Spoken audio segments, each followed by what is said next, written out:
Yes, it's Star Trek First Contact. We are properly into the 90s now at this stage. We've had 2 Star Trek films already in the 90s. This would be the, of course, 3rd, that's how maths work, and there will be 1 more in the 90s. Then we start a new millennium of Star Trek, but that's in the future. We're going to be going through all of the ups and downs for Star Trek First Contact in, I'm not going to lie, one of my favorite uniforms. But if you've been following our channel and you've seen the recent uniform ranking list, you'll have to check out where this lands on it.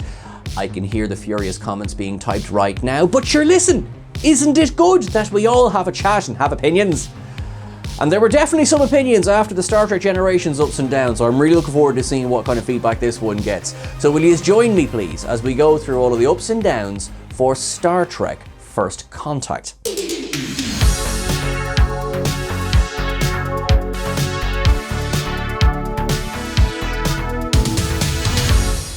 Coming through with an up straight away, it's the soundtrack for Star Trek First Contact, he said with a grin. Well, no, deadly serious for a second. Jerry Goldsmith, thank God, returning to Star Trek. And I say thank God because I mentioned before in both the ups and downs for the motion picture and for the Final Frontier that Jerry Goldsmith's sound is so, I think it to be so Star Trek right to its core.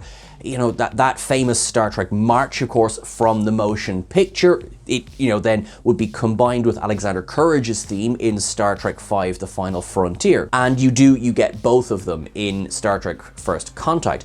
But it's also a family affair here because Joel Goldsmith, Jerry's son, shared this film with him.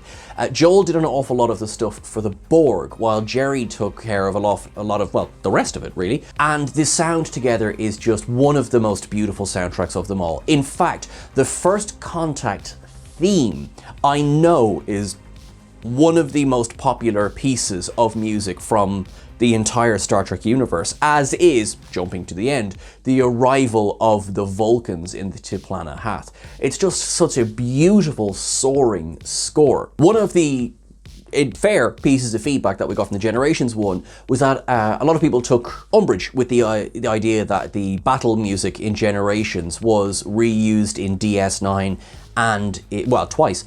And I did, in fairness, I think I did incorrectly order them. Well, sadly, my down still stands for the Generations soundtrack, but yes, I do want to correct myself that I said it was reusing things from DS9, when in fairness, DS9 reused it, and I just wanted to say that there up front. And actually, I suppose, on the topic of reuse, Jerry brings his theme, A Busy Man, back here. It's quoted in First Contact. It would get more use in Star Trek Nemesis, which we discuss in a couple of weeks. It's a beautiful, beautiful theme. The second up, but a whopper of an up, goes to Jonathan Frakes. Now, we all know him as the bearded beauty who really has an interesting approach to chairs that we've followed since Encounter at Farpoint. As Riker, he is brilliant in this film. In fact, there isn't a bum note in the cast. I'm going to say that right now. Everyone brings their A game in this film. But of course, Frakes was pulling double duty as the director as well. He would be the first of the Next Generation cast members, and in fact the only Next Generation primary cast member to direct one of the Star Trek films. He pulls a blinder.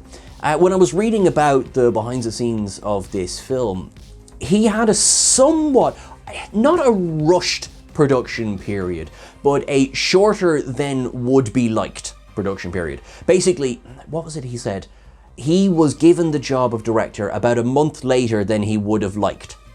I'm sure many of us who have a deadline to hit would say the same thing, but when you're helming a feature film, give the man all the time you can.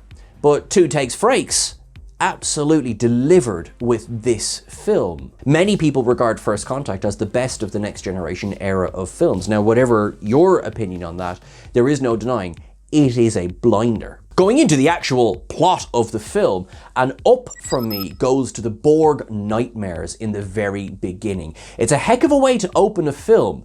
you know, especially when you're zooming out of Patrick Stewart's eyeball, which I hear he doesn't really like anymore. We've really got to stop doing that. Although, you wonder, what's worse, zooming out or needle in? That really impressive shot as you pull the camera back and you get an idea of just what a Borg cube looks like on the inside. Big. It looks big. Funny enough, this was the last scene to be filmed. There's a bit of trivia for you there now. And we do get the first utterance of anything by Alice Krieg's Borg Queen, who we won't see for another few minutes in the film. But she's there from the very beginning. I'm gonna come through with a down, and that down is to a trope, and the trope is dream within a dream. For me, it's a personal thing. I don't like it as a trope. It's by no means the worst crime in the world, but we're awake. We're really awake now. No matter how frightening that, you know, oft-repeated Borg technology through the face is. Saying that, the down stands. That's an important piece of Borg information that you get in this scene. Up number 4, it's gotta go to Robert Blackman and the uniforms. I really, really like the aesthetic that Star Trek First Contact sets up. We have these beautiful new uniforms, which were designed by Robert Blackman specifically to suit the aesthetic choices of this film. I have slightly heartbreaking news for many people. Apparently, and this was on the audio commentary for Star Trek Insurrection, so spoiler, I guess, Frakes didn't like wearing them. Now, it's not that I don't think it was that he didn't like the look of them, it was that he didn't like wearing them in the Star Trek films. My heart was broken, so sorry, I guess, if I've just shared that pain with everyone. I think they look fantastic, and they certainly suit the mood that First Contact is going for. Here, right up front, we get Admiral Hayes warning Picard about something he already knows, and that is that the Borg have returned to Federation space. This brings us to the introduction of the Enterprise E. It's the Enterprise E. It is beautiful, it is sleek, it went through several versions, but it generally had the overall look that we ended up getting. Designer John Eaves, who would do just so much with Star Trek. I mean, the man's a legend. I was lucky enough to get to have a chat with him a couple of years ago. He started with nacelles that were angled forward. There was the idea of doing the design kind of like the horseshoe, like the Enterprise D, until eventually they settled with what they got. I think this is a triumph of design, and you can also see the inspiration that the Enterprise E has for ships that followed. You can see it in the Enterprise F, for example. I think you can see it in Sean Tarango's Luna-class USS Titan as well. It's a gorgeous, gorgeous design. And there's a fun story about, poor Star Trek has a relationship with the Playmates company, doesn't it? Oh, go on, I'm going to talk about it here. Because my very first model of the Enterprise E was the Playmates model, the one where the nacelles were based off an early design. Basically, they were sort of the Bussard collectors. They weren't encased the way they ended up being in the film. There's probably several people watching this have that exact model. I had that for a very, very long time. I even remember getting it from Santa and going, this is slightly different. It did make noises though, so I was still cool with it. Our next up goes to the briefing in the Observation Lounge. Now, this is the Observation Lounge set that was originally built back in 1987. It's just been retooled and revamped to look like it's on a different ship, quite frankly. It's one of the few sets that weren't destroyed during the events of Star Trek Generations. All of our main cast is sitting there in the gorgeous new uniforms. You have the gold Enterprises, all of the current Enterprises sitting there against the back wall as well. Again, poor old, just the fact that it predated Enterprise. NX-01 is there in spirit, we'll say. It's just kind of, it's hidden the way New Zealand was. We also get the introduction of Geordie's new eyes. It's funny because I see there is, I think, a little bit of a divide on this because the visor is iconic. I mean, it is just iconic, isn't it? But LeVar Burton looked fantastic with these new ocular implants. So, again, I feel like I'm going to use the word aesthetic a lot in this Ups and Downs. Aesthetically, I do have to give it to the ocular implants. And there's a funny story as well. It's a shower sprocket. When you see them adjusting, like someone filmed a shower sprocket and put it against a black background, it's quite cool. In my head canon, it's because his visor had been hacked by the Duras sisters. He thought, that's the final straw, so I'm getting new eyes. despite the fact that he'd said several times in the Next Generation, well, I don't want them because I see so well. If you compare the way he sees in First Contact to the way he sees in, say, the Next Generation's Heart of Glory, for example, he definitely got a bit of an upgrade.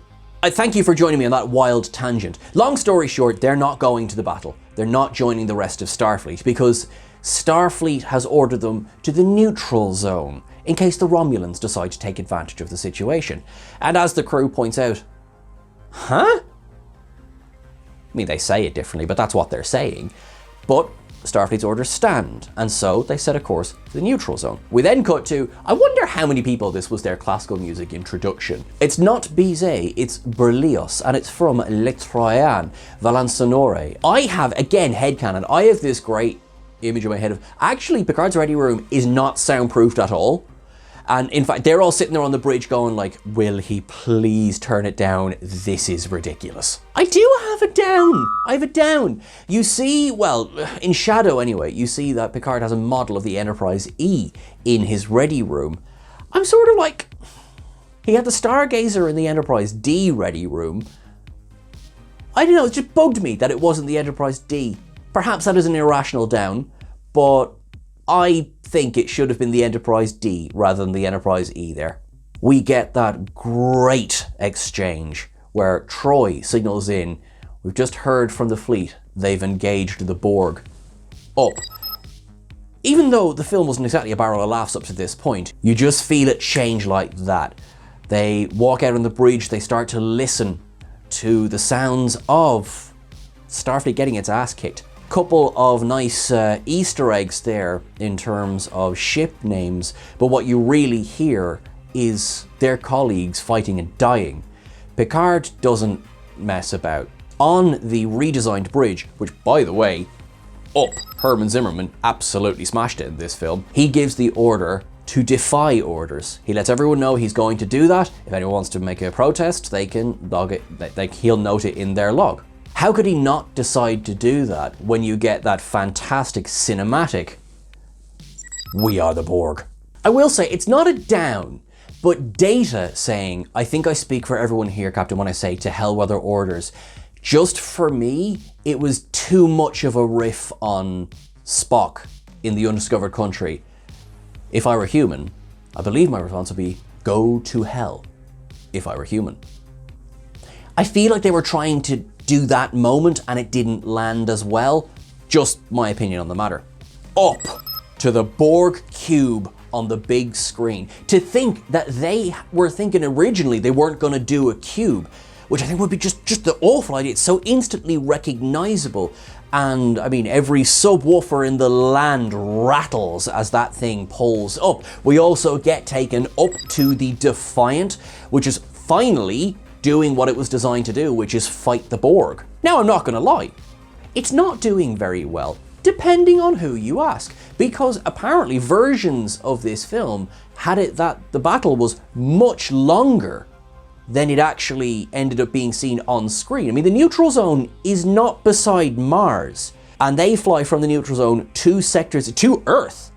And they get there. I think the prevailing number is about 6 days, and the Defiant is still fighting. So that is impressive. You know, as it is in the film, it's like, oh, right, great, thanks for showing up. So I prefer the headcanon version, that it's quite a bit longer. We get introduced to a whole slew of new ships, and yes, I'm going to talk about all of those few bits in the temporal observations as well. Even Han Solo. I'm giving an up, by the way, to Adam Scott. That's Adam Scott as the helmsman of the USS Defiant. Apparently he auditioned for the role of Lieutenant Hawk and didn't get the part. He lost out to Neil McDonough, but he still got to be in the film. And if you see him in interviews, I mean, he jokes that, no, my character survived. There's a spin-off coming. I love Adam Scott. I loved Parks and Rec for years. I haven't seen Severance yet, but I have seen people really enjoying it. So there you are now. He's in this. Now, unfortunately, as I say, the Defiant has taken an L bashing. So when that shot, oh my God, that shot of the Enterprise E flying in, there's a bit of a discussion about the scale being maybe not quite what it should be between the Enterprise E and the Defiant. I think the Defiant is far too small based on these shots, but as it flies in, and look, I have to down it. Enterprise E's shields were still raised, and he gives the order, beam them aboard. I will, however, accept a little bit of leeway on that one, because could you open a hole in the shields? Maybe. You know what I mean? So, it's just that they did include a line later on, our shields were down, they could have beamed aboard. It does have to be a down from me here, proving that Starfleet were absolutely wrong to sideline Picard. He takes command of the fleet. We would get the exact regulation as to why in an episode of Star Trek Voyager, but still. He takes command of the fleet, commands them all to lock their weapons on the one spot on the cube, gives the order to fire, and destroys the cube. I love this as a once-off. I think it works brilliantly in Star Trek First Contact. It's something they would immediately adapt to, so I'm glad that they didn't, I mean, I suppose when would they? Maybe in Voyager, but then you didn't really have a fleet, did you? This idea of like, yes, this will work once. And I think it really, really, really, really, really works. Sorry, it really works. I mean, come on, I love this battle. It's fantastic. Also, I feel like we were teased by not seeing enough of Wolf 359, and also what we did see was a very impressive television budget. Man, Frakes delivered with this film. Borg Sphere, which, by the way, taken up, love the new ship, flies off towards Earth. Enterprise E sets a pursuit course, but then we have a visitor coming to the bridge. Worf, taken up. I feel, personally, I do feel that they play Worf is no longer a member of the Enterprise crew quite well in this film. Certainly better than the next two. He has just come off commanding his own ship. And yeah, there's a little bit of gentle ribbing. I mean, like there's a bit of teasing, Riker going, tough little ship, which is a callback, by the way. You know, you do remember how to fire phasers, right? And also the levity in this scene, that never, because you're like, you know, well, Riker's cracking jokes after a whole load of people have just died in the explosion. But you mean also adrenaline must be up through the roof. I know I crack jokes at stressful situations. So yeah, this works for me. Loving, by the way, the Klingon theme, sort of shifting from general Klingon to sort of Worf's theme in this film, which again, really like. And also, I love the fact that, technically for no reason at all, the chief medical officer just leaves sickbay and comes up to the bridge with Worf. I wonder, should that be a down? Nah, because it's nice to see her. As we're flying along, they detect chronometric particles, so they twig it straight away. It's going to be time travel. Now, this is actually the second film in a row that has utilized time travel as part of the plot. And I don't hate it. Over-reliance on time travel can be an issue, but I don't feel that this suffers because of it, because it just sets us up for that fantastic moment of, Captain, Earth. And you look up and it's a Borg planet. That was an up to me. Approximately 9 billion, all Borg. They fly through the rift and we fly through to Bozeman, Montana. Up to Zephyr Cochrane. Up to Lily Sloan. And of course their respective actors, James Cromwell and Alfre Woodard, who make this film, it just makes this film what it is, in addition of course to everyone else. They are seen leaving a bar, we get tiny little bit of exposition going, I'm not going up in that thing with a drunken pilot.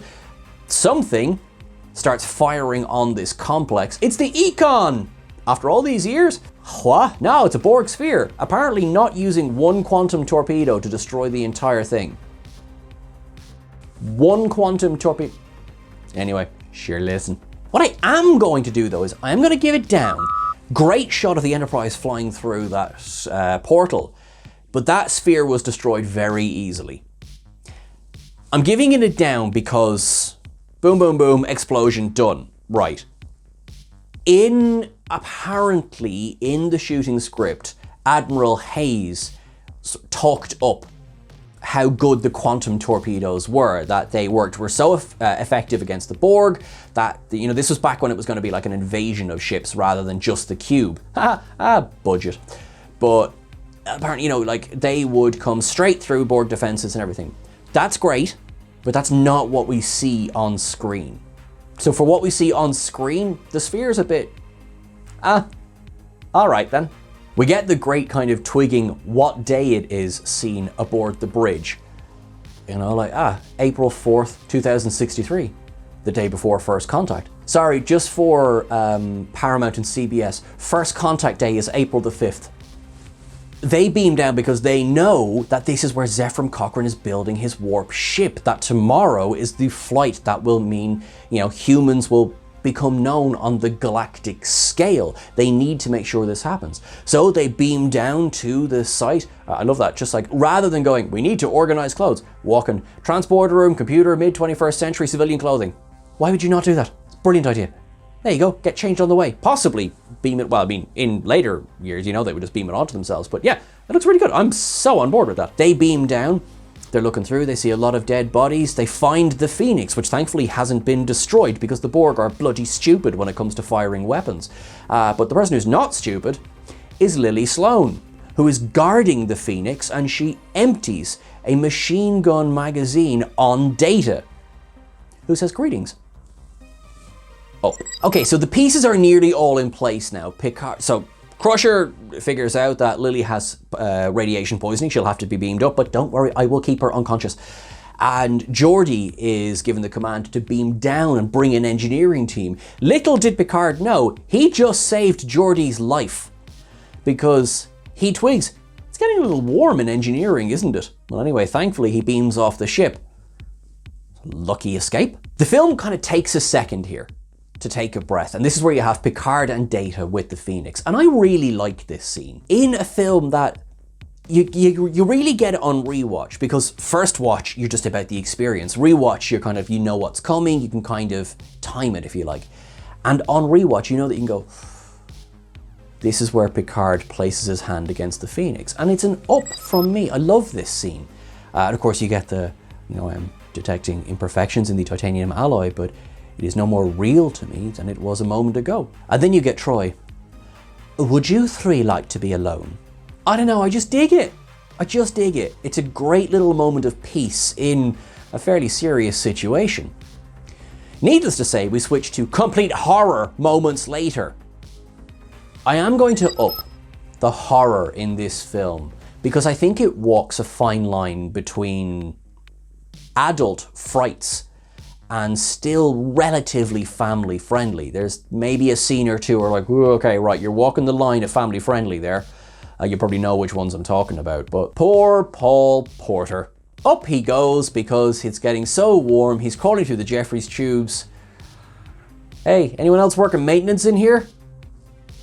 Then you just hear the Borg, get him, don't you? Don't worry though, it's not the last time we see Paul. And poor Iger, who's crawling up. Paul? Hey, Paul? And we get that scene that it's actually, I think it's the thumbnail for our jump scares in Star Trek video. Iger turns and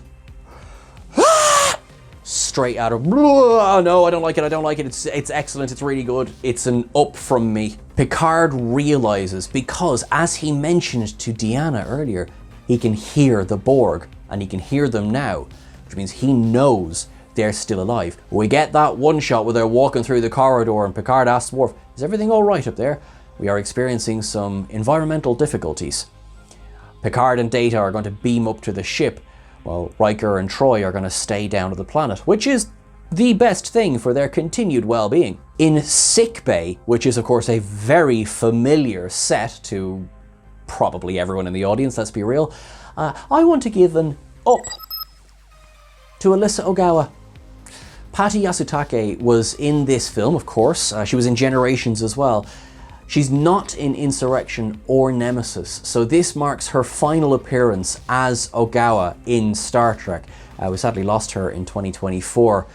She doesn't get much to do in this film, but she's been such a part of Star Trek since, I think it was the 4th season she's introduced in The Next Generation. Definitely just want to give her a shout out here.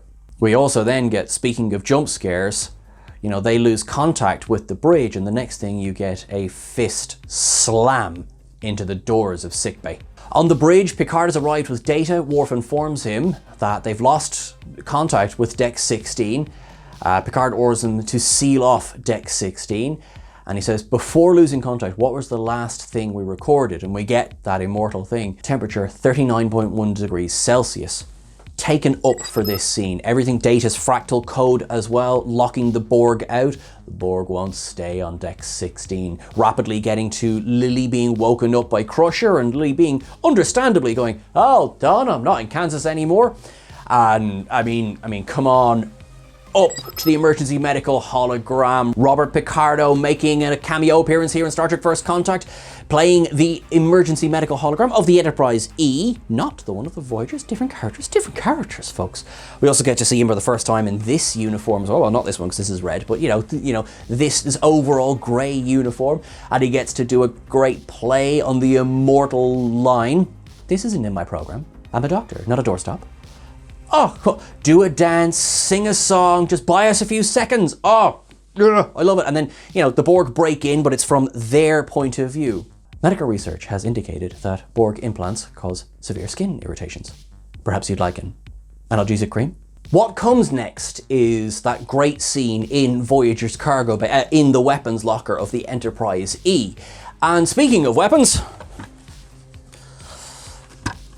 let's go kick some Borg arse, will we? But yes, we do. We get the introduction of the new phaser rifles. There are 3 of them. I only have 1. I'm not made of money.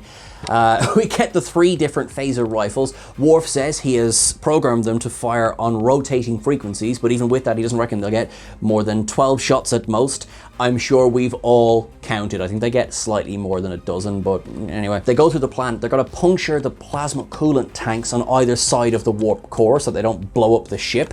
Smart, because the Borg can't survive without their organic components. I wonder if that will come back later on. Picard drops this little doozy. It's possible you may come across Federation or Enterprise crew members who've already been assimilated. Don't hesitate to fire. Believe me, you'll be doing them a favor. We're going to talk about that one in Temporal Observations, okay? It's all very bloody serious, so we're going to have a moment of levity. And it works. Up to Marina Sirtis.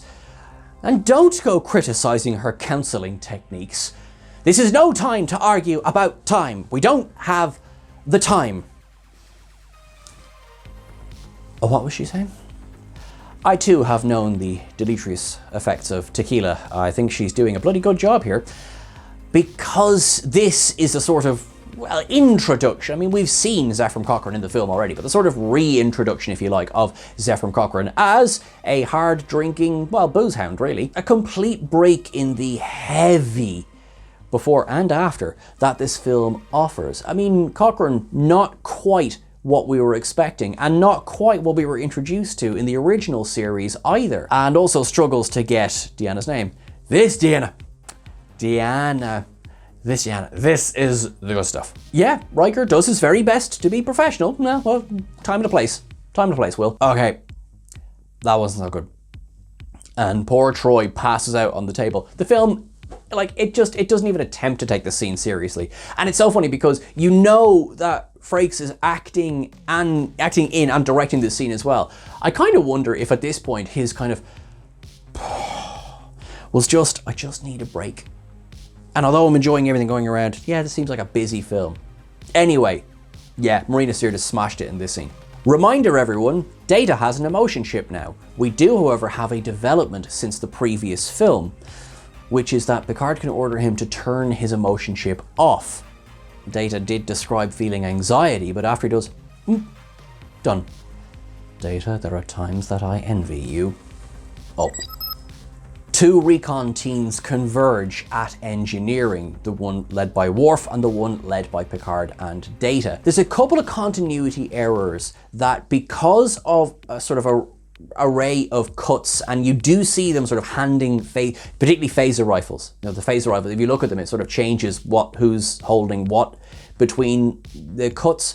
But you also see when they drop down between decks, they're sort of tossing phaser rifles to each other. So it's not a down. I will say I noticed it. It's not quite a down yet. They get to engineering, it is of course locked, and they do that the time honored, lower your weapons. They'll ignore us till they consider us a threat. It's very tense. It's an up from me, this entire journey to engineering. Data gets the door open, but he wakes up the Borg. And then start counting your phaser shots, because they do manage to take out a few of them. These redesigned Borg, by the way, up. Michael Westmore and Deborah Everton did a phenomenal job of designing or redesigning the Borg, if you will. I mean, Michael Westmore himself designed them for the next generation. They sort of free up the movement. They've lost the headpieces that were so common on the Borg of the Next Generation, and it's now pieces that are kind of grafted on.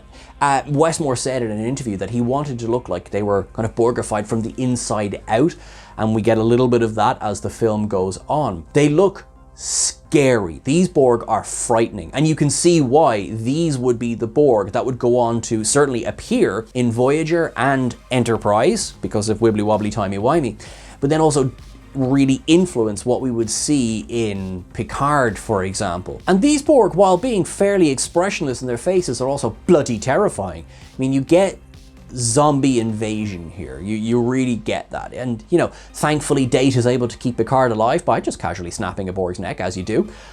Some of the Enterprise crew, not so lucky. For example, that poor ensign who gets grabbed on his way to escape through the Jeffries tube, and Picard helps him by killing him.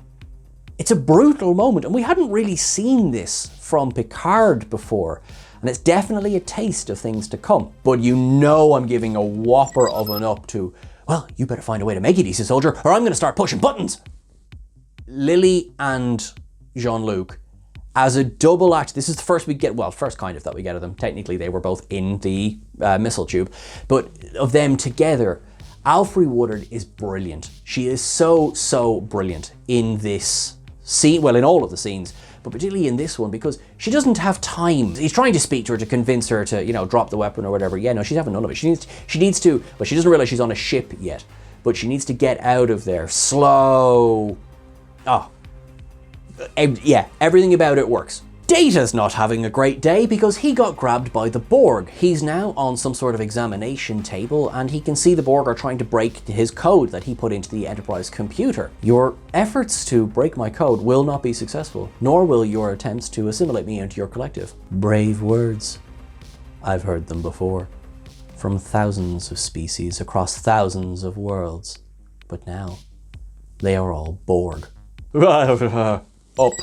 You know, the Temporal Prime Directive be damned in this scene, by the way. Yeah, no, Dulmer and Luxley, not gonna love any of this. But Troy, Riker, and LaForge do not have time to try and come up with or use their cover story for Cochrane. So you get the great scene then of Zephyr and Cochrane going, let me see if I get this, if I got you correctly. Commander. Equal parts hilarious because Geordi's there using the telescope to find the Enterprise E up in orbit, which he does, shows Cochrane the Enterprise E, and he's like, this is a trick. How'd you do that? Your telescope. Buys it really quickly. And of course, you get the immortal line, so you're all astronauts on some kind of Star Trek. Up. Also, our writer, Clive, runs a newsletter called Some Kind of Star Trek, so check that out. They thankfully convince him that taking his flight as planned in the morning is the exact right thing to do, despite the attack he's just gone through. And it seems like they've got through to him. Up on board the Enterprise, this is the scene I'm referring to when I say they might be pushing it slightly when it comes to what they show. So this film had a PG-13, or the equivalent of a PG, I think it's PG-13 rating. Anyway, this not for little uns, because we go through the assimilation gore sequence, if you like. People who are missing part of an arm, people who are having cybernetic implants implanted into their eyeball. You have that shot of the Borg in the darkened room, and they are walking out, they've got lasers coming out, which there was some CGI help for there as well. And it culminates then with Chief of Security Daniels arriving on the bridge and announcing to Worf, who seems to be in sort of temporary command while Picard is effectively missing and Riker's down on the planet, letting Worf know that the Borg control nearly half the ship, but when they get to deck 11, they just stopped. The whole scene, it's so good. It's so good. By the way, deck 26, I'll come back to it. The scene in the wee little airlock between Lily and Picard is, again, excellent, of course. So he shows her the planet. He opens the exterior hatch and she goes, there's no glass. And he shows her the fact that it's a force field. That technology doesn't exist yet. The gag of this scene is that, yes, technically New Zealand doesn't exist in the 21st century in this film because it's kind of missing from this shot. To say that I went online and there are forums of people analysing the view, literally, I've seen people with a slide rule going like, well, actually, you could argue that the angle of the airlock there just covers over where New Zealand would be on the map. So I'm going to not give a down for that. And do you know what? I do genuinely apologise if you're in New Zealand and this has always rankled you. I have seen enough argument that perhaps it was just obscured that I'm going to give them a pass on this one. And also because I must give an up to Lily's "It's my first ray gun." Love it. So what comes next? I am the Borg. That is a contradiction. I am the beginning, the end, the one who is many. I am the Borg. Possibly the greatest character introduction in all of Star Trek, taken up, and absolutely my latinum up of the film is the introduction of Alice Krige as the Borg Queen in this film. I mean, bloody hell, we could only hope for an introduction scene like that going forward. The head and shoulders lower into the waiting body. And I'm going to say it right now, all due respect to Voyager, they never matched this introduction. But also, how could you? Do you know what I mean? How could you? She's covered head to toe in Vaseline as well. I'm sure it must have helped her get in and out of the torso. Behind the scenes tidbit. It did not. It did not. Alice Krige suffered for her art in this film. This leads to the reveal that you're attempting to graft organic flesh onto my endoskeleton. What a cold description for such a beautiful gift. I see where you're going, Borg Queen. You're gonna tempt Data with flesh, aren't you? Was that scene good for you? It's good for me. Anyway, down. When Picard is describing the Enterprise E to Lily, he describes it as having 24 decks. Yes, it's an inconsistency, it's wrong. 26 decks versus 24 decks. When we get to Nemesis, it gets a little bit ridiculous. You'll see. We do get a great joke though. You know, who's those bionic zombies you were telling me about? The Borg. Borg? Sounds Swedish. Bjorn Borg wants a word. Oh, it's a great scene though, explaining the economics of the future, because Lily in the, mid 21st century only knows money and hard work and strife, and it's about survival. As bad as things are on the Enterprise E, it's at least a taste of the better things to come. They discover that the Borg have reached the corridors they're trying to move through, and Picard comes up with an idea when he sees the holodeck. However, down for firing before entering the holodeck. You took a risk there, Jean-Luc. With your own life was one thing, but with Lily's as well. I will, however, just give an up to perhaps something in Saturn. Another up will go to Ethan Phillips. Neelix himself makes an uncredited cameo in this film as the maitre d' of this beautiful, beautiful restaurant dance hall that they've arrived in. And then he gets thrown across a room. It's quite fun, really. Yes, apparently Ethan asked to be uncredited to see who would recognize him. I think enough people did fairly quickly because he has such a lovely, recognizable voice. But yeah, this whole scene is just a laugh riot. Dixon Hill makes a return. Ruby makes a return. And Ruby is absolutely getting an up. Watch your caboose and dump the bride. I don't know how you watch your caboose, but Jean-Luc Picard does it with a flippin' Tommy gun. Up. Because I'm sure many people wondered back, when the Borg were introduced as, okay, so they adaptive phasers. Would a gun make a difference? And, well, First Contact answers that question. It is so rapid that you could understand why the Borg don't adapt so quickly. I mean, a force field is a force field. It'll stop it eventually, but, you've got two Borg and a Tommy gun. We get the first real instant of Picard's rage here. I think, sad as it is, shooting the ensign earlier really was putting somebody out of their misery.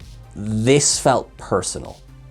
Particularly when he raises the stock of the gun and is about to bring it down on the already fairly clearly dead Borg's head.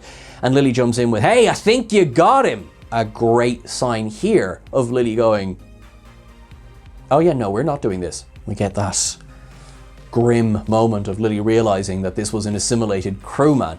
Picard goes, yes, this was Ensign Lynch. Tough luck, huh? Time to break the heavy tension for a moment. We're down on the planet. Cochrane's having a drink of something. Water, I'm sure. And we get Dwight Schultz's cameo as Reg Barclay. It's the only time Barclay appears in the Next Gen films, and, you know, he is absolutely the Reg Barclay we've come to know and tolerate. No, he's there, he's bringing a piece of kit for Geordi to inspect. This is all good. We get another close-up and a play around with Geordi's eyes, and then we get the great, "I'm sorry, Mr. Cochrane, I know this sounds silly, but can I shake your hand? I just never thought I'd be meeting the man who invented warp drive." It's fun, it's meant to be fun, and it sets us up for that great scene of Geordi going, I probably shouldn't be saying this, but I went to Zephram Cochrane High School. Up. He probably shouldn't have told him about the statue though, I will say that. Do you know when you meet someone and you really want things to go well, that, you know, you'll laugh at any joke? But was taking a leak a joke? Come on, Geordi, you're better than that. Picard and Lily arrive on the bridge. We get that funny moment of Lily gasping when she meets Worf. "I am a Klingon." Yes, you are. And Picard reveals the plan, which is the Borg are going to build an interplexing beacon to contact the Borg of the time. We get a nice little, it's a little Easter egg there of Crusher going, but in the 21st century, the Borg were still in the Delta Quadrant. Who else was in the Delta Quadrant? What could this be a reference to? And we get the great, Commander Worf, what do you remember of your EVA training? I remember it made me sick to my stomach. And then Michael Dorn just does a great, what are you suggesting? Down on the planet, Cochrane's going for a bit of a run. We play around more with Geordi's eyes. It's just good fun.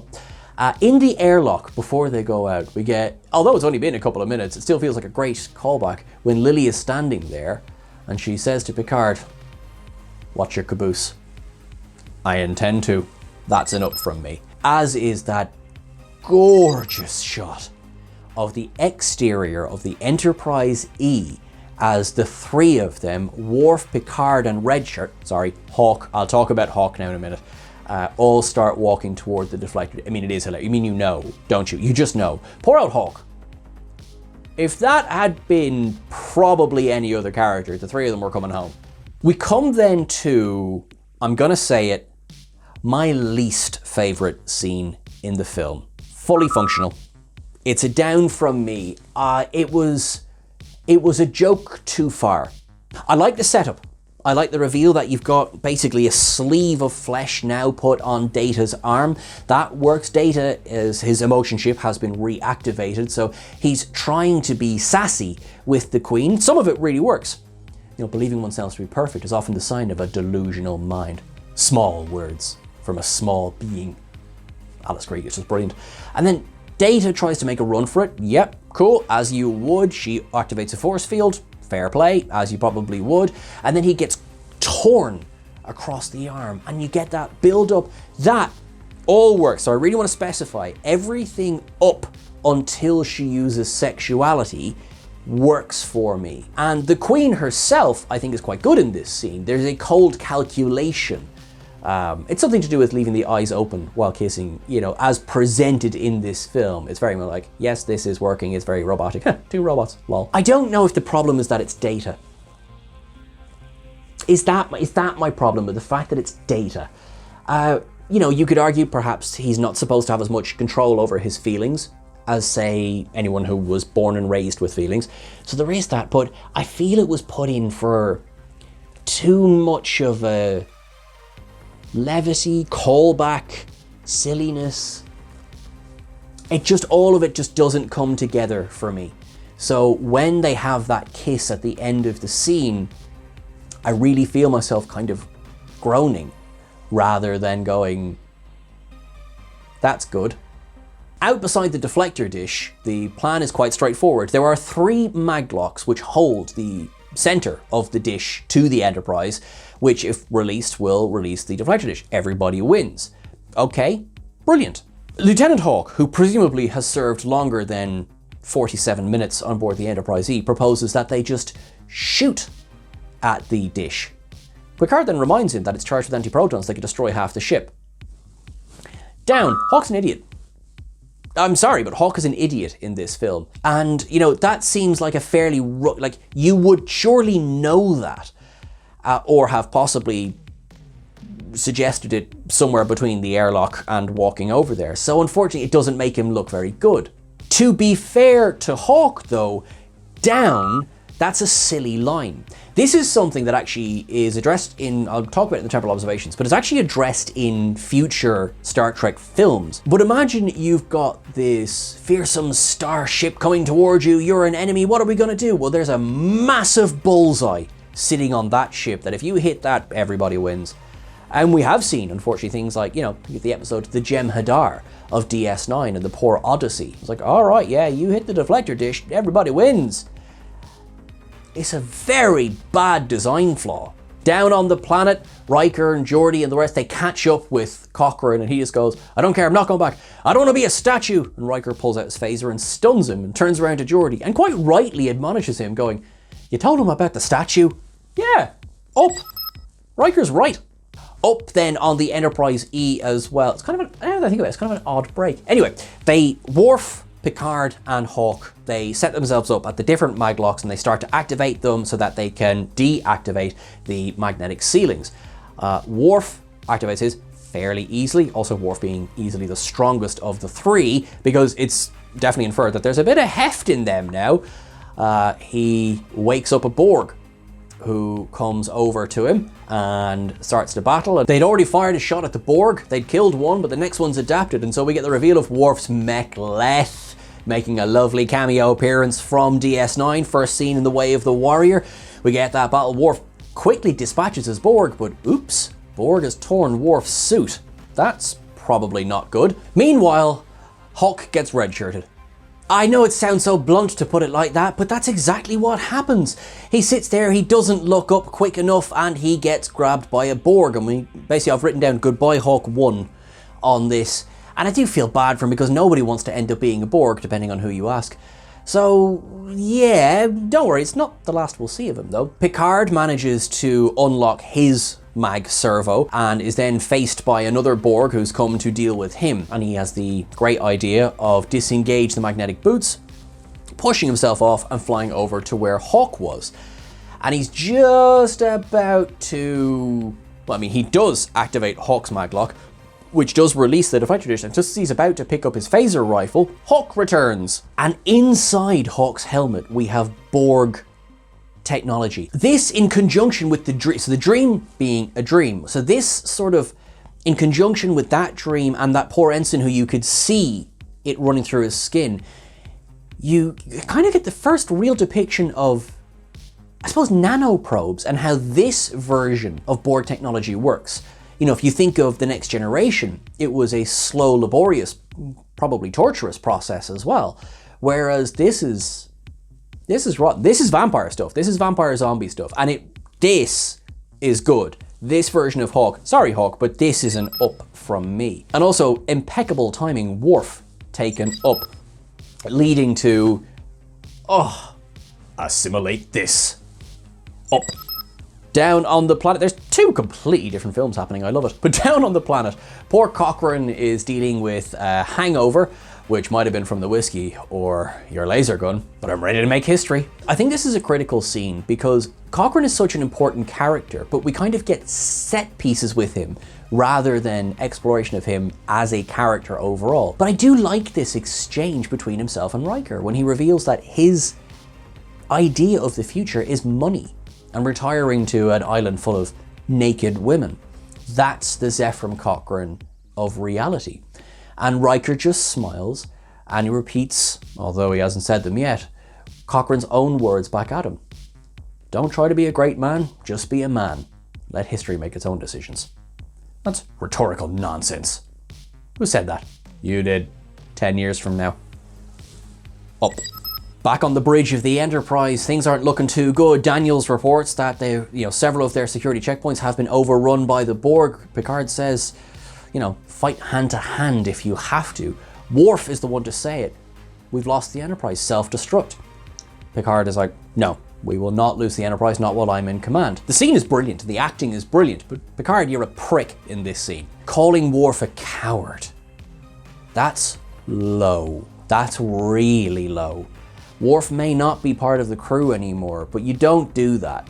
Like, in fairness, the scene is fantastic and everyone's brilliant in it, the writing is brilliant in it, but it does lead to the scene. You know the scene. You know what scene I'm talking about. You son of a bitch. I really don't have the time. Oh, the exchange between Lily and Picard in the observation lounge is an all-timer. It is two acting powerhouses doing their very, very best to frankly one-up each other, but no, they really, really complement each other. And then Blind's like, I am such an idiot. It's so simple. The Borg hurt you, and now you're going to hurt them back. Because when you boil everything down, it really is that simple. Picard tries to argue evolved sensibilities, that this is about protecting the future of humanity. But as Lily says, if you can get off the ship and blow it up, you destroy the Borg.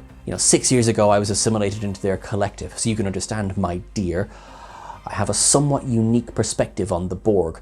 And we get the references to Captain Ahab and Moby Dick. This is not about revenge. Liar. He swings his phaser around and he smashes that display case of Enterprises. I will not sacrifice the Enterprise. They assimilate entire worlds and we fall back. The line must be drawn here. This far, no further. And I will make them pay for what they've done. I'm pretty sure you saw this coming. It's my dilithium up of the film. The whole scene, everyone. Patrick Stewart is fantastic here. Alfre Woodard is fantastic in how she doesn't let herself get overwhelmed by it. You broke your little ships. See you around, Ahab. And she starts to go. I know, Picard being Picard, he then quotes Moby Dick back at her. She's like, what? Actually, I've never read it. She got through. It is fabulous. Down, the continuity of the broken ships is off. I had to get it done, I had to say it. Setting up our big Act 3, if you like. Picard comes out, announces, we're going to evacuate the Enterprise. They give the order to start the self-destruct sequence. The whole thing is an up, as well as it's intercut with the ignition sequence of the Phoenix down on the planet as well. I love how as well, they've kind of inserted themselves into history. Riker and LaForge are now sitting in the Phoenix as it's about to fly. Troy is the one counting them down to take off. I see you pulling a Commander Sisko. Let's see if you're in the history of books. Gabriel Bell, how are you? We also get one of the only times Crusher ever calls herself Commander here, as opposed to just Doctor, which is, yeah, fair play. And we get the apology, and the apology is crucial because Picard, once the blood rushes down, he says, I regret some of the things I said to you earlier on, he says to Worf. As Worf goes, some. As a matter of fact, I think you are the bravest man I've ever known. You taken up from that. We appreciate a man who can apologize. I have it down. We understand Picard can hear the Borg because of the remaining, Borg technology within his body, something that would of course be explored later on in Star Trek Picard. It's not, the down is that I'm left wondering how he heard Data. If Data was connected to the collective, which is what's suggested here, how then did the Queen not hear him? And if he is connected to the collective, why has he not already undone the fractal code? Unfortunately, it seems like it's great for getting Picard to remember Data's down in engineering, but it seems like it's one logical leap too far. Down to the planet, we get that fantastic sequence where Cochrane's like, we can't take off without it. What is it? Oh, here we go. And he puts on Steppenwolf Magic Carpet Ride, blowing out poor Troy's eardrums, by the way, as the Titan rocket takes off and blasts the Phoenix right up into space. The whole sequence is fantastic. I have to say, that is an up from me. As is, Picard saying to Lily that he is staying behind to save Data, and we get that great scene of the escape pods taking off from the Enterprise E as well. It's just a whole fantastic sequence, really. There is one thing, though, that is a down as well, is that when Picard walks up to the door of engineering, and on that door it says Deck 16, which we know was overrun and assimilated by the Borg, there is no Borg technology to be seen anywhere. It's the same deck. And you've seen the way Borg technology spreads. To me, that's a down. Conversely, up, the sequence of him walking into engineering, the return of Paul Porter, by the way, and Welcome Home Locutus. The reveal of, the Queen was there during the events of Best of Both Worlds. And actually, because oftentimes you get, oh, they were there, they were just around the corner. Yeah, you just didn't see them. But no, this makes sense. She is the Borg. as you humans think in such three-dimensional terms. She is if the Borg haven't been destroyed, the collective, she lives. It's kind of great, still to this day, kind of going, yeah, but does she have a personality? Is that the personality of the Borg? I like it. I really do. It works for me. And he says, what you wanted was an equal. You didn't just want another drone. I could be with you again. Admittedly, it's not a fabulous plan, because the second she assimilates him, she gets all of his knowledge. But sure, listen, she does play a trick on him, because she agrees to let Data go. Data, by the way, I love it. Data's face. Always loved it. And she says, Data, you're free to go. Which he goes, no. As you can see, I've already found an equal. How's the ego there, Jean-Luc? Because you're just going to be another drone. Up in space, the scene that was then in every episode of Enterprise, where the Phoenix is revealed in her glory once the parts of the Titan missile fall away. That Phoenix is beautiful, taken up from me. I love those TOS era, like the Bussard collectors on it as well. But there's a couple of just little character beats where Cochrane just goes, oh wow, when he sees Earth for the first time. Sorry, I even thinking about it, I love it as well. And then the funnier one later on, when they're gearing up to go to warp and the Enterprise flies in, and he just turns and he goes, sweet Jesus! I love it as well. I think Riker relax, I'm sure that it's here to give us a send-off. Of sorts. Picard is being forced to watch the destruction of the Phoenix. It makes sense that she hasn't pumped him full of nanoprobes at this point, because she's cruel. The Borg in the form of the Queen are not emotionless. That much, I think, is very well established in this film. Data goes and locks out the main computer, or unlocks the main computer, I should say. He deactivates the self-destruct sequence. Picard kind of tips his hand and he goes, Data, no. Well, if she didn't trust you before now, Jean-Luc, but anyway. And then so Data fires 3 quantum torpedoes directly at the Phoenix. And we get that great line, watch your futures end. And then it's straight past it. Data! Resistance is futile. Just up. The whole thing is just brilliant. Phoenix goes to warp as all of that plasma coolant pumps out into the engineering. Oh, I love it. Can I just say, up to Jean-Luc. And up to Patrick Stewart. Man works out. He looks bloody brilliant at this. He does that. He climbs the rope. I've never been able to climb the rope. I can't do it. It's not a thing. I'm sorry. I know you're looking at me thinking, wow, what a specimen of just strength and muscles. Yeah, no, we're going to disavow you of that thing right now. But yeah, he climbs up the Borg tendril that was coming down to save her and then hangs from it, showing off some nice guns there. Fair play. And the Borg Queen says, well, I'm just going to climb up out of this. And she grabs his leg and Data rises up. It's all very Frankenstein's monster here. And, he's exposed circuitry. He grabs her and she is not happy about anything, and she's screaming, and then he topples her into the plasma coolant. And the Borg all around, we do get that, the trope of you kill the Queen, you kill everyone else. And yes, but they all start dying in close proximity. Close proximity underlined there many times. And we see that horrible scene again, PG-13, of the flesh of the Borg Queen's skull dissolving in the plasma. Frankly, kind of fantastic. And maybe I shouldn't like it as much as I do. But Picard swings across and he vents all of the plasma out.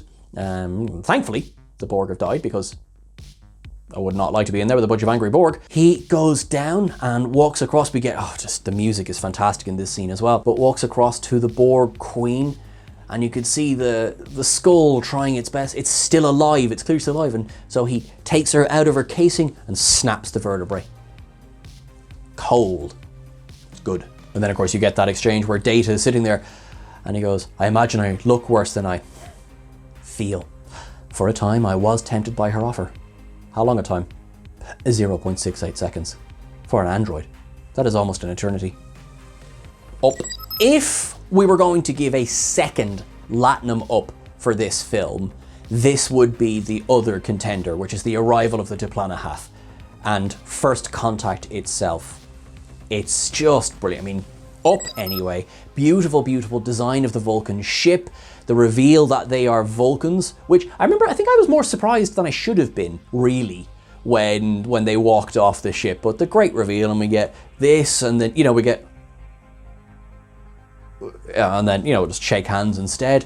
The music, that's just stunning. And then Picard speaking to Lily, and she says, I envy you and the world you're going to. And he says, I envy you and the world you're about to create. It's just a beautiful scene. They beam away. The Enterprise then flies back home, where history will be waiting for them, or future will be waiting for them. Data sitting there with his exposed circuitry. He'll be fine. Lily looks up to see the Enterprise fly through the temporal portal. Don't worry, they were covered over by the moon's gravity well. They're fine. No one's going to detect them. And she turns then to go inside the bar, where Zefram Cochrane is trying to teach the Vulcans how to drink to the sound of Ooby Dooby by Roy Orbison. Of course it's an up.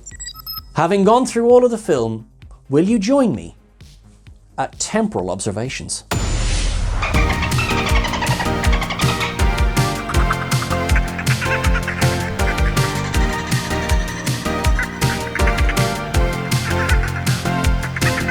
I'm actually going to start with a teaser trailer that was released, because it was released before the whole film had finished shooting. It had footage from All Good Things in there, it had footage from Generations in there. There's a fierce amount of the Enterprise D in the trailer for a film that doesn't feature the Enterprise D. We had Voyager made a wee cameo with a new firing pattern on the phasers. The Enterprise D crash is seen because you see Troy and Riker as well, and of course scored to music by Cliff Idleman and James Horner, which I just thought was quite funny. And we get a different take as well, as the line must be drawn here. There's many versions of the script. For example, there was a version of this film called Star Trek Renaissance, which would have seen them going back even further in time. That would have seen the Borg assimilating medieval humanity. Data would be made to Da Vinci, and I have to say, I'm really glad they didn't go with that. We have the character of Cochrane, of course, appears here played by James Cromwell, but originated in the original series episode Metamorphosis, played by Glenn Corbett. There's a couple of character inconsistencies. For example, Zefram Cochrane from Alpha Centauri in the original series, whereas he's very clearly from Earth here. Fantastic little visual nod, which I'm not going to lie to you, I didn't spot for years and years and years. But in the Phoenix, during the takeoff sequence, there's two buttons. One is marked TOS 3 and the other is marked TOS 8, and they're right beside each other. Metamorphosis was the 38th episode of the original series to be aired, to be released. It was the 32nd one produced, but it was the 38th one actually released. That's a deep cut. Cochrane, as presented in this film, is quite analogous, I think, to Gene Roddenberry. This idea that this very deeply flawed man is the one who effectively helped to give birth to the Federation. Correction from Sean's ups and downs for Star Trek Generations, where at the end of that film Picard said, plenty of letters left in the alphabet. No. He said it in this film, when they were going to self-destruct the Enterprise, and Crusher says, so much for the Enterprise E. And Picard says, plenty of letters left in the alphabet.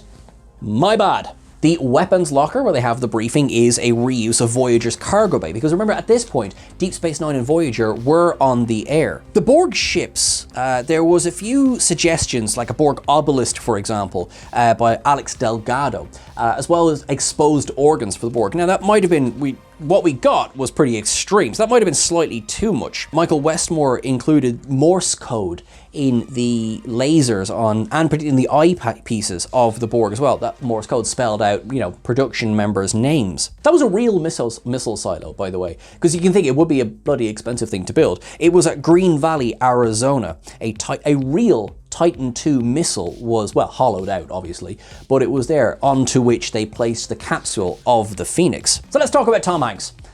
Yes, it has been discussed for years and years and years that Tom Hanks was the original choice for Zefram Cochrane. Rick Berman debates that. He said, yes, I'm sure at some point Tom Hanks's name was kicked about, but he was never really in serious contention. Recent interviews with Rick Berman have suggested that on some things, his memory was perhaps not as good as he might have wanted us to believe. So it's kind of up in the air. Anyway, whatever happened, it clashed with Tom Hanks' first directorial debut for That Thing You Do. He wasn't able to do the film. I mean, this was a tight production schedule. There was no waiting around, even for you know, an Academy Award winner, because Hanks is a well-known Star Trek fan. But yes, there is a universe out there where Tom Hanks played Zefram Cochrane. I've got to say, I like James Cromwell in the role, and maybe it's because I've always known James Cromwell in the role.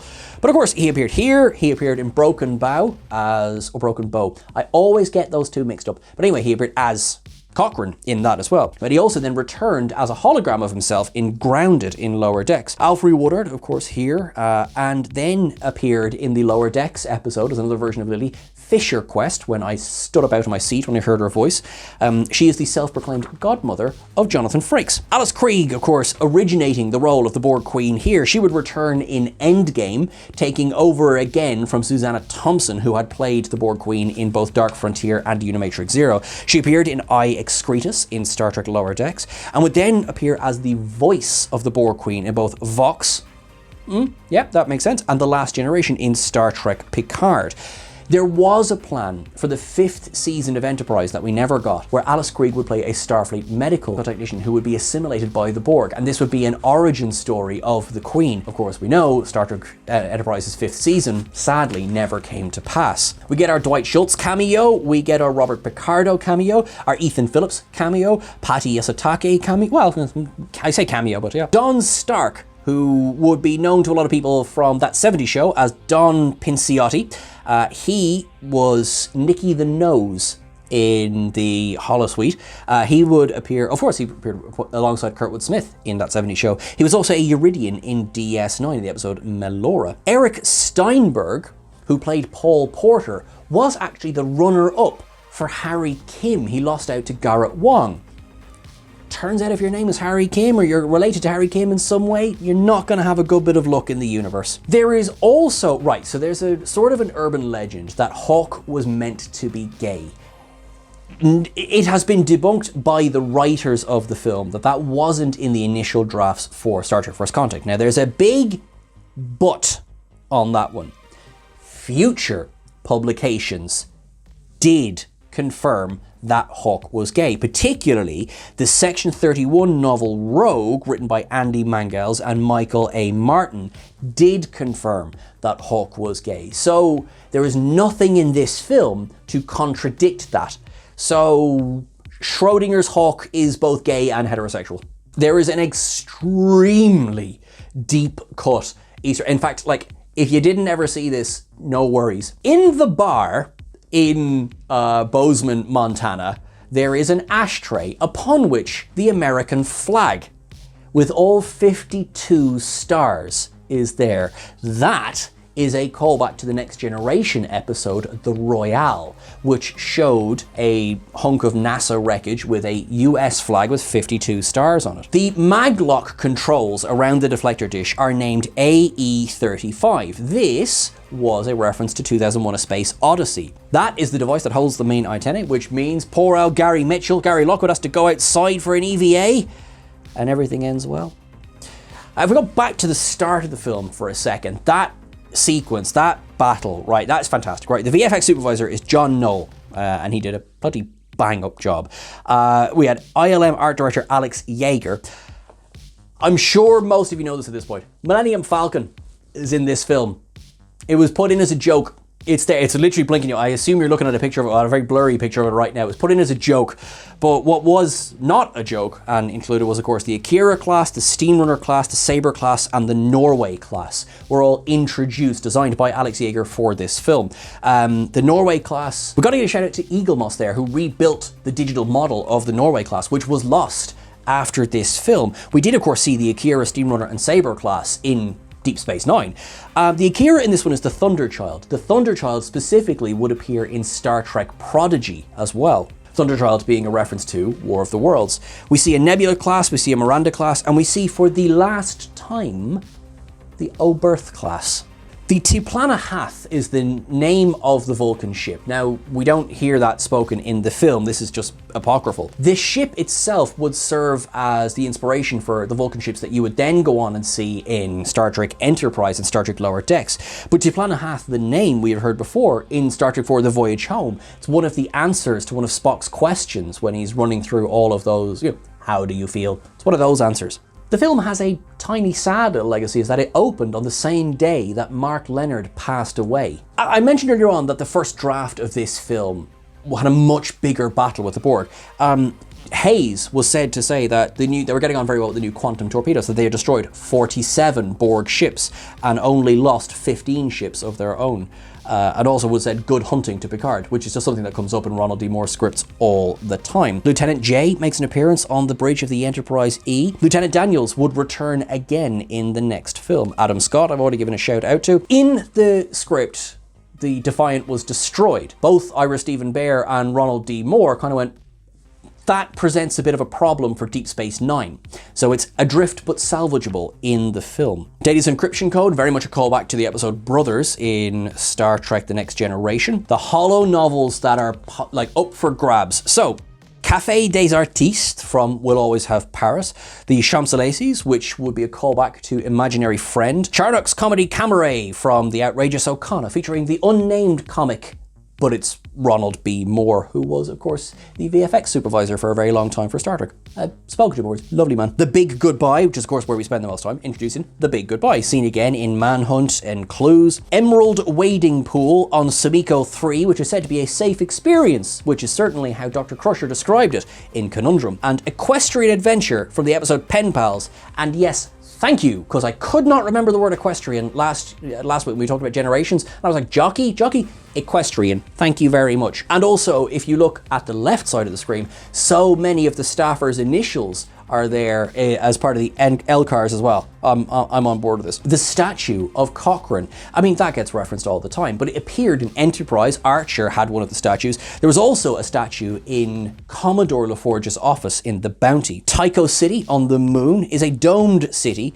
It got reinserted into the remastered Neutral Zone, but don't worry if you didn't see it. It was only on a graphic. No, the episode Valiant in DS9, it would then be mentioned where Chief Petty Officer Dorian Collins was from. It's also where Jack Ransom, first officer, later captain of the USS Cerritos, was from. We have New Berlin and, of course, Lake Armstrong. Self-destruct sequence, as always in the films, and the original series, requiring 3 officers as opposed to the 2 officers that was established in The Next Generation. Moby Dick, apparently now there was a little bit of hesitation before including Moby Dick references so overtly in this film, because people might be like, are we doing Khan again? But I would have to defend it. I think it's done to make quite a good point here. Obviously, the best of both worlds, this is the sequel, and all of Picard pretty much spins off from this, particularly season 3, of course, but of course you've got Borg in seasons 1 and 2 as well, because when in doubt, Borg. The Borg Queen being introduced here. She would return in Dark Frontier, Unimatrix Zero, Endgame. We'd see her again for pretty much all of season 2 of Star Trek Picard. We would see her again in season 3 of Star Trek Picard. We had Alice Krige, Susanna Thompson, Annie Wershing. Jane Seymour played the body of the Borg Queen in season 3 of Picard, with Alice giving the voice as well. The Vulcan who walks out of that ship at the very end, obviously never named on screen, but that'll never stop us cannon hounds, will it? This was Solkar. Now, this was confirmed in dialogue in the Enterprise episode The Catwalk. Solkar had been named several films previously as the grandfather of Sarek of Vulcan. So Solkar, Scone, Sarek, Spock and Cybok, and adopted sister Michael Burnham. So there's rather a lot of legacy sitting here in this scene. Actually, speaking of the episode The Last Generation, established that there was a USS Solkar at Frontier Day as well. The Enterprise novel, Last Full Measure, establishes that he, along with T'Pol and Soval, signed the Federation Charter. So yeah, fairly important Vulcan here. There is another novel, Peter David's Triangle Imzadi, the sequel to his novel Imzadi, is set in and around the events of this film. It's a good film, it's a good novel for Troy and Worf backstory as well. I think I mentioned this earlier on, but James Cromwell had already appeared in Star Trek in The Hunted and Birthright, as well as 2 separate characters. Commander Crusher, saying that the Borg were in the Delta Quadrant. Well, that was a deliberate nod, that the fact that they were going to appear in Star Trek Voyager. We see Cardassian Borg, we see Bolian Borg, we see Klingon Borg. For the stargazers in the crowd, in the very beginning, when Lily says, "What is that?" Zephyr goes, "That is the constellation Leo, in which the Wolf 359 star sits." Picard taking command of the fleet. Thanks to Starfleet Regulation 191 Article 14, in a combat situation involving more than one ship, command falls to the vessels with the tactical superiority. Thanks, Captain Janeway, we learned that in Equinox Part 1. There's a great gag. I was saying, like, I'm delighted Geordi got to sit in the Phoenix. Well, if you go back to the Next Generation episode, New Ground, Geordi talks about how exciting it is to be sitting there about to watch the Soliton wave get fired off. And he specifically says how exciting it would be to see Cochrane take the first warp flight. I love that for you, Geordi. I love how that came all full circle. Some technical specs: the turbo lifts, or part of the turbo lifts of the Enterprise E bridge, actually came all the way back from the motion picture version of the Enterprise. The Master Systems display came from the Enterprise A bridge, that was from the Final Frontier. Tough little ship.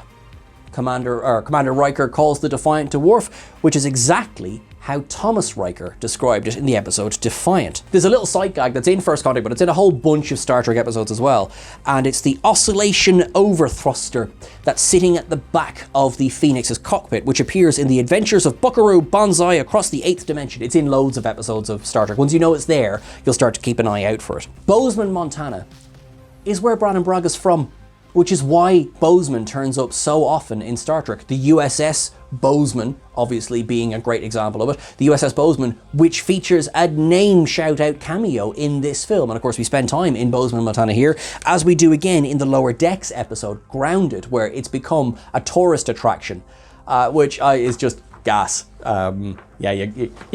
Go watch Grounded after this. Go watch Grounded. In Picard's ready room, he's got the Mintakan tapestry sitting on his chair. He uses the his personal code 47 Alpha Tango. Nice 47 reference there as well. There's kind of a gag, right? The Enterprise being ordered out to the neutral zone in case the Romulans decide to take advantage.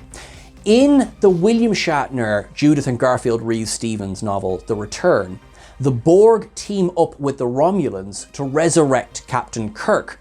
This feels like a more than subtle reference to that. In the initial battle audio, I was going to say battle footage, but no, as they're listening to the feed from the battle, we get shout-outs to the ships like the Endeavour, the Bozeman, the Lexington, and the Defiant does get a shout-out there as well. That's where we see Lieutenant J too. We get a please state the nature of the medical emergency. Hard not to shout that out. Star Trek Picard has put a somewhat darker tinge on one of the scenes in this film, which is Picard being so trigger happy when it comes to killing people who've been infected by the Borg. Well, if you look at him and Jack Crusher in The Last Generation, they seem to be experiencing some sort of bliss. So it's sort of put a different lens on that almost. As this was being written and filmed, Ronald D. Moore and Brannon Braga did believe this would be the end of the Borg. As they wrote this, it was, you kill the Queen, that's the end of it, the collective is gone. Well, Star Trek likes the Borg, so that wasn't really going to be the end of that, but it was the end for an awful lot of ships that got caught up in the explosion of the Borg cube. F for the loss of those ships.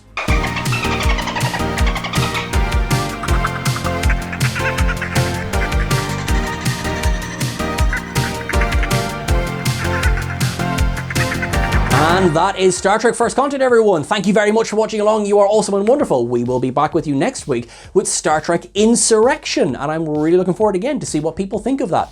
We really hope that you enjoyed this video. We really hope that you are enjoying this series. Please do leave a comment below. We love going through them, genuinely now, look, you know, and we love when you share the video. That really makes a difference. So thank you everyone who is doing that, genuinely. Now, thank you.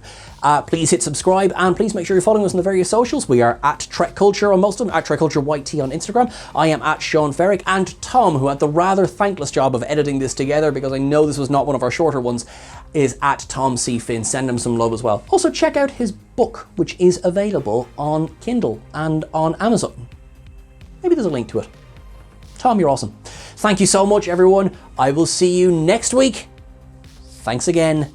Live long and prosper.